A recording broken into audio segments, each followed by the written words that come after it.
ഒരു ടീം അതിന്റെ ഏറ്റവും വലിയ ദുരന്തത്തിലേക്ക് പോയപ്പോൾ അയാൾ ഒരു രക്ഷകനായി അവതരിച്ചു.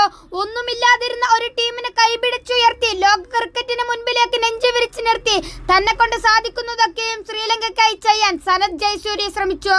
പരിശീലക വൃത്തിയിൽ താൻ പൂർണ്ണമായും തൃപ്തനല്ലാതിരുന്നിട്ടും തന്റെ രാജ്യത്തിനായി ആ ജോലി ഏറ്റെടുത്തു. പക്ഷെ ലോകകപ്പ് എന്ന വലിയ ടൂർണമെന്റിൽ ടീമിനെ കരക്കടുപ്പിക്കാൻ ജയസൂര്യക്ക് സാധിച്ചില്ല.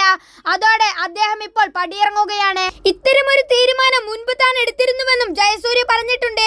ഈ ജോലി മറ്റൊരാൾക്ക് കൈമാറാനുള്ള സമയമായിരുന്നു.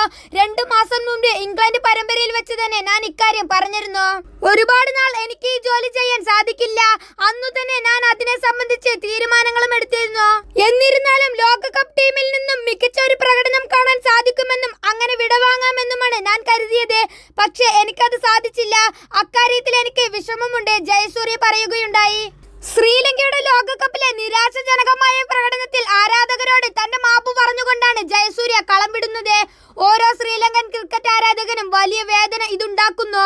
ഒരുപക്ഷെ ഇനിയും കുറച്ചുനാൾ കൂടി ജയസൂര്യ പരിശീലകനായി തുടർന്നുണ്ടായിരുന്നെങ്കിൽ ശ്രീലങ്കയെ പഴയ പ്രതാപകാലത്തിലേക്ക് തിരിച്ചെത്തിയേനെ. പക്ഷെ അയാളുടെ വഴികൾ എന്നും അയാൾ തന്നെയാണ് തീരുമാനിച്ചിട്ടുള്ളത്.